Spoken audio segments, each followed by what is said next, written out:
The first time I saw Lyria, she was standing beneath the shattered archways of the ruined starport, moonlight brushing off her silver skin like ripples across a lake. She looked terrified yet defiant, as if she had lost everything but refused to let fate notice. I didn't know then that she was the daughter of an imperial ambassador. I didn't know she carried a secret illness that had shaped her entire life. I didn't know she would become the center of mine. All I knew was that she was hiding from soldiers, and I, an off-world medic who had crash-landed during a supply run, had stumbled right into her path. "Stay down," she whispered urgently, pressing a trembling hand against my chest. "The Corroon patrols are searching for survivors. If they see you, they'll take you." Her voice was melodic, warm, nothing like the cold, militaristic tone I expected from an imperial noble. I crouched beside her, peering around the fallen beam. "What do they want?" I murmured. She swallowed. "They want me." Beginning, the daughter who couldn't bear children. We hid together until the patrols passed. Only then did she dare introduce herself. "My name is Lyria Valen," she said quietly. "Daughter of Ambassador Celine Valen." I blinked. Even on the human colonies, the Valen name was known. They were the negotiators between the Empire and half the galaxy. But Lyria looked nothing like a powerful diplomat's child. She looked fragile, swaying slightly, as though she were fighting off exhaustion. "You're injured," I said instinctively, medic training kicking in. "No," she shook her head quickly. "It's not an injury. It's an illness. One I've had since birth. My people call it the veil. It weakens the body, disrupts our life cycle, and ensures I can never bear offspring." Her eyes shimmered, not with self-pity, but with the pain of someone who had lived under expectations she could never fulfill. "I am the only daughter of the Valen line," she continued. "And I am defective." "You're not defective," I said. "Just different." She blinked at me, startled by the gentleness in my voice. No one in the Empire, she later told me, had ever spoken to her like that. Middle love among the stars. We spent 3 days hiding among ruins as the conflict raged around us.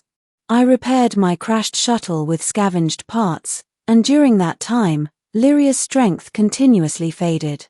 Her illness was worse than she admitted. One night, she collapsed. A deep fever racked her frame, and she curled against the cold metal of the shuttle wall. "Don't leave me," she whispered weakly as I checked her temperature. "I'm not going anywhere," I said, wrapping my jacket around her.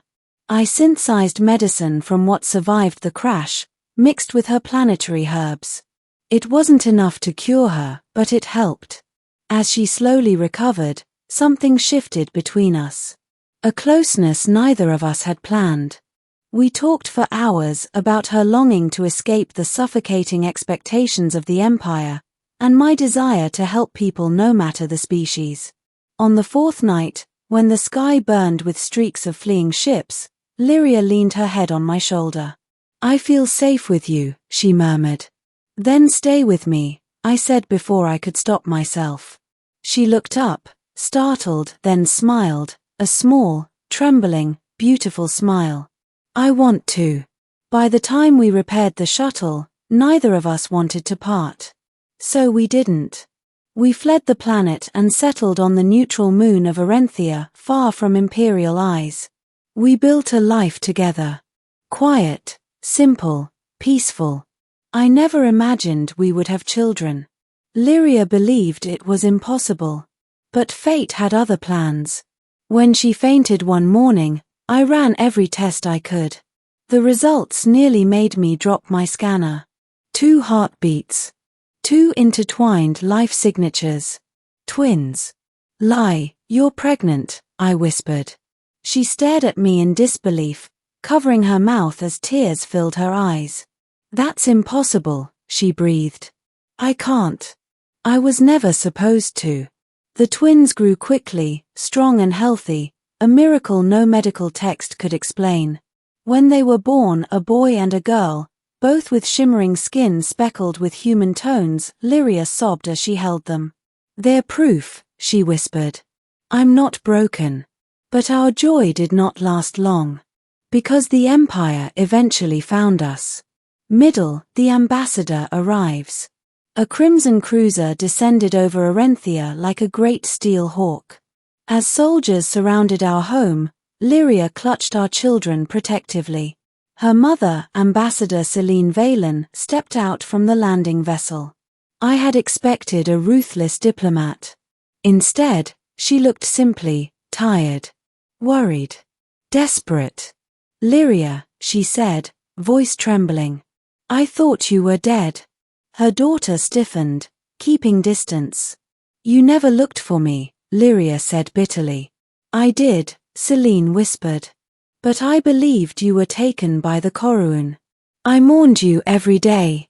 The ambassador's eyes finally fell on the two small bundles in Lyria's arms. She froze. "Lyria, who are those children?" Lyria swallowed. "They're mine." Shock cracked across Celine's face. "That's not possible," she said immediately. "Your condition." "I know what you told me," Lyria said sharply. "My whole life. You reminded me. But you were wrong." Celine stepped closer, trembling. "Whose children are they?" Lyria looked at me, then at her mother. "They are half-human," she said. "And they are mine." Celine's expression shattered. She reached out a shaking hand, but stopped inches away, afraid to touch them. "Lyria," she whispered. "I only ever feared that you'd suffer. I never imagined this." Her voice broke. "You were never lacking. Never unworthy. I only wanted to protect you from pain." Silence stretched. Then Lyria slowly extended the newborn girl toward her mother. Celine hesitated, then took the child with trembling arms. The baby cooed softly, curling her tiny fingers around the ambassador's hand. Celine's breath hitched. "She's beautiful," she whispered. "They both are." Then she turned to me. "You have given my daughter what I believed impossible," she said quietly.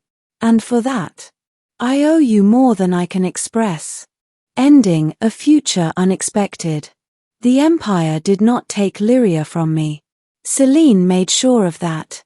Instead, she invoked an ancient diplomatic decree, granting us protection under her personal household. Our children were declared heirs of the Valen line, symbols of unity between our species. News spread rapidly. A noblewoman once believed Barren had brought forth two lifeforms combining traits of both human and imperial physiology. Scientists wanted to study them. Politicians wanted to use them for leverage. Celine refused them all. "These children are not experiments," she declared. "They are family." Lyria and I stayed on Arenthia, but now guarded, not hunted. Celine visited often, always trying to repair years of wounds. One evening, as the twins slept and Arenthia's 3 moons rose, Lyria leaned against me with a peaceful smile. "Do you realize," she whispered, "our children changed the Empire." I wrapped my arm around her waist. "No," I said softly. "You did."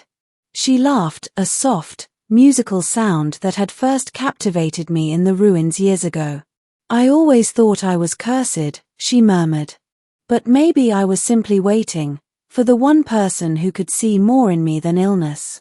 I kissed her forehead. "Our family is proof that the impossible is only something that hasn't happened yet." Lyria smiled, watching our twins dream under their silver blankets. And for the first time in her life, she believed it.